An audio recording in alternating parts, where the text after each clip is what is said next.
লোকমুখে প্রচলিত একটি গল্প রয়েছে। একবার বিশ্বভারতীতে নির্বাচন হচ্ছে।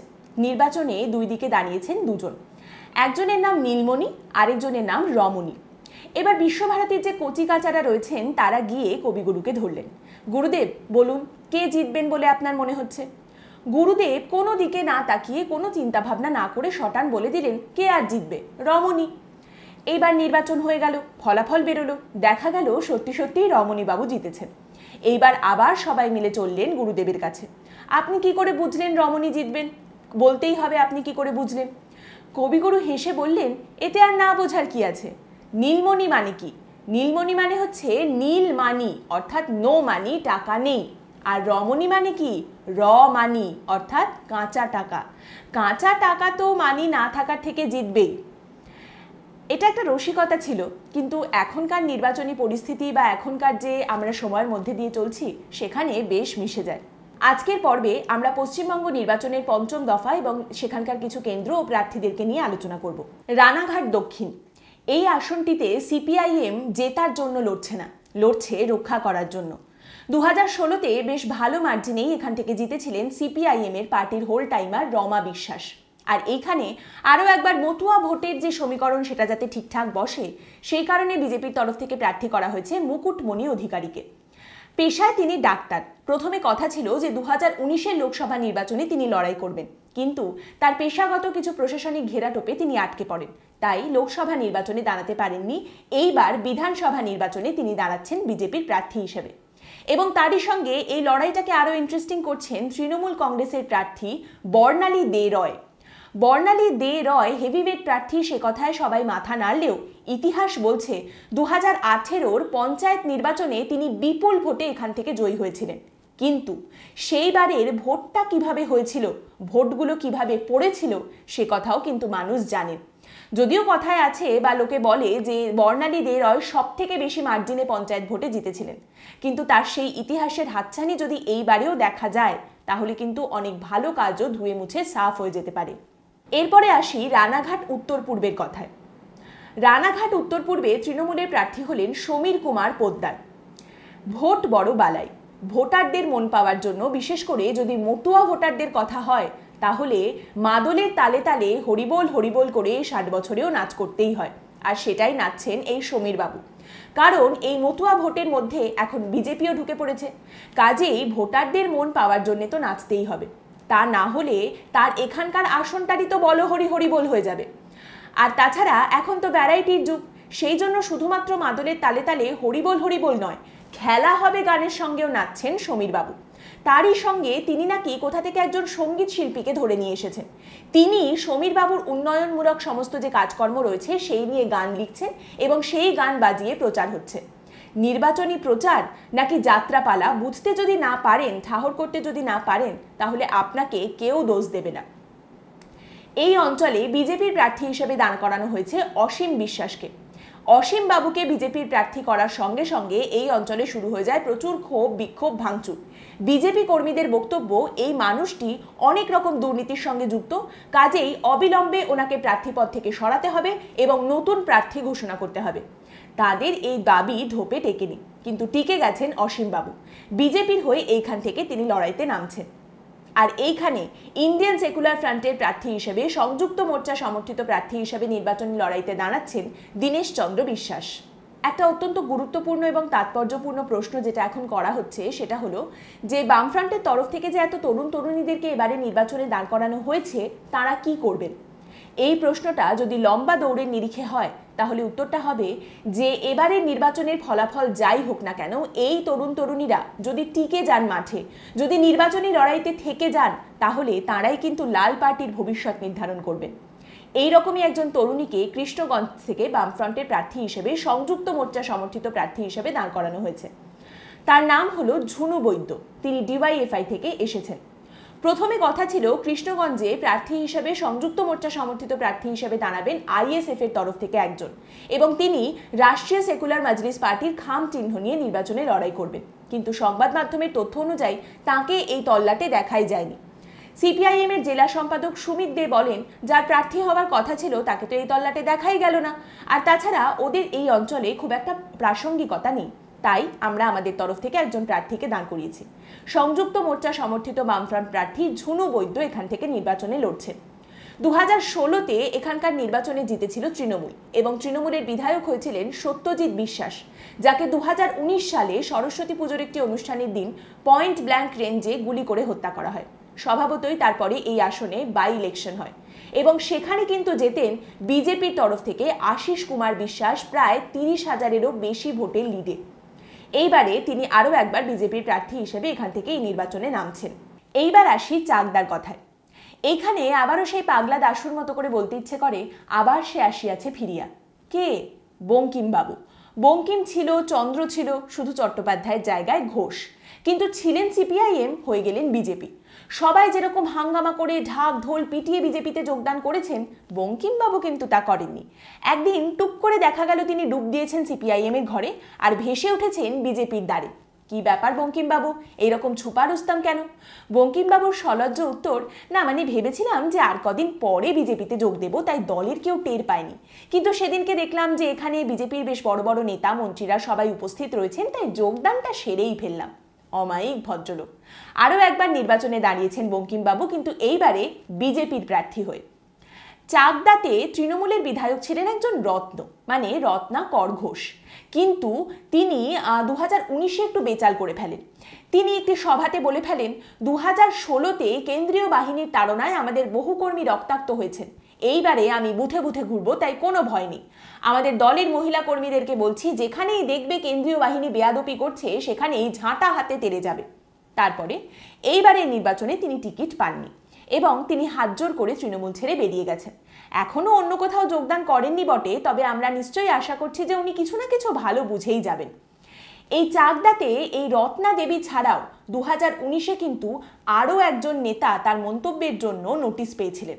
তিনি বলেছিলেন, তৃণমূল যদি কোনো বুথে ঢোকে তাহলে ঢুকবে নিজের ইচ্ছায়, বেরোবে আমাদের ইচ্ছায়, আর হেঁটে বেরোবে নাকি শুয়ে বেরোবে সেটা ঠিক করব আমরা। কে এই হুমকি দিয়েছিলেন? এই হুমকি দিয়েছিলেন প্রখ্যাত দিলীপ ঘোষ। 2019-এর লোকসভা নির্বাচনে তৃণমূলের যদি খুব ভালো ফলাফল হতো তাহলে বোধহয় এতটা মেপে ঝুপে চলতে হতো না। দিলীপ ঘোষ যেরকম চালাচ্ছেন রত্না দেবীও হয়তো সেরকমই চালাতেন, কিন্তু ওই যে বললাম, ভোট বড় বালাই, তাই মণিহারা থুরি রত্নহারা হতে হলো তৃণমূলকে। কল্যাণীর সিটিং এমএলএ ডক্টর রবীন্দ্রনাথ বিশ্বাস, তৃণমূলের তরফ থেকে আবারও ঠিক হয়েছিল যে তিনিই দাঁড়াবেন। তাকে নিয়ে প্রচার শুরু হয়ে গিয়েছিল, সাজু সাজু রব, কিন্তু শেষমেশ ঠিক হলো পিতা নয় পুত্র। ডক্টর রবীন্দ্রনাথ বিশ্বাসের ছেলে অনিরুদ্ধ বিশ্বাস এইবারে নির্বাচনে দাঁড়াচ্ছেন এখান থেকে তৃণমূলের হয়ে। বিজেপির এখানকার প্রার্থী আবার সেই বিক্ষোভ, মানছি না, মানব না, প্রার্থী বদলাতে হবে, পরে আচ্ছা ঠিক আছে মেনে নিলুম প্রার্থী অম্বিকা রয়। বামফ্রন্টের তরফ থেকে এখানে সংযুক্ত মোর্চা সমর্থিত প্রার্থী হিসেবে দাঁড়াচ্ছেন সবুজ দাস। লাল পার্টির লাল ঝান্ডা হাতে লড়াইতে নামছেন সবুজ। কে বলেছে বিধাতার রসিকতা করার ক্ষমতা নেই? এরপরে আসি পানিহাটির কথায়। পানিহাটিতে তৃণমূলের কাছে আছেন নির্মল ঘোষ ওরফে নান্টু ঘোষ, কংগ্রেসের কাছে রয়েছেন তাপস মজুমদার, কিন্তু বিজেপির কাছে পানিহাটিতে রয়েছেন সন্ময় বন্দ্যোপাধ্যায়। সন্ময় বন্দ্যোপাধ্যায়কে নিয়ে কী বা বলি, যা বলবো তাই কম পড়বে, আবার যত কম বলবো ততই বেশি বলা হবে। তবে এই কথাটা বলতেই হয় যে তার মতো বিচক্ষণ, গুণী, জ্ঞানী ব্যক্তি এই ভূভারতে আর দুটো আছেন কিনা সন্দেহ। অনেকেই আমাদেরকে সন্ময়বাবুর কাছ থেকে সাংবাদিকতার পাঠ নেওয়ার কথা বলতেন, কিন্তু আমরা অপারগ, সেটা বুঝতে পেরে এখন তারা অন্য কোথাও বলেন, সেটা হয়তো কাজেও দেয়। ভদ্রলোক এতদিন কংগ্রেস করতেন, কিন্তু কেউ এটা বলবে না যে তিনি নিজের স্বার্থে দল ছেড়ে চলে গেছেন। এমনকি সেই সমস্ত বাম কংগ্রেস সমর্থকরাও বলবেন না যারা এতদিন পর্যন্ত তার কথা খুব বলতেন, এখনো হয়তো বলেন। যাই হোক, সন্ময় বন্দ্যোপাধ্যায় সাংবাদিক হিসেবেও অত্যন্ত বিচক্ষণ, অত্যন্ত জ্ঞানী, গুণী এবং একেবারেই স্বার্থহীন।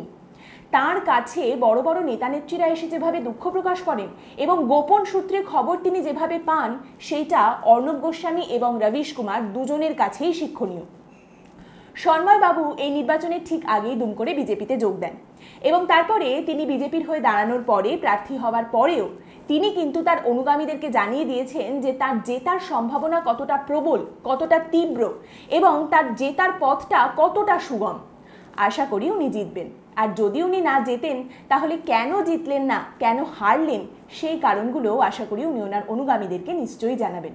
এখন দেখার বিষয় এটাই যে পানিহাটিতে সন্ময়বাবু যেতেন, নাকি ওনার পুরনো দলের সতীর্থ যেতেন, নাকি শাসক দল যারা তাকে একেবারে পঙ্গু করে দিয়েছিল প্রায় এই অভিযোগ করেছিলেন তিনি, সেই শাসক দলের সদস্য যেতেন।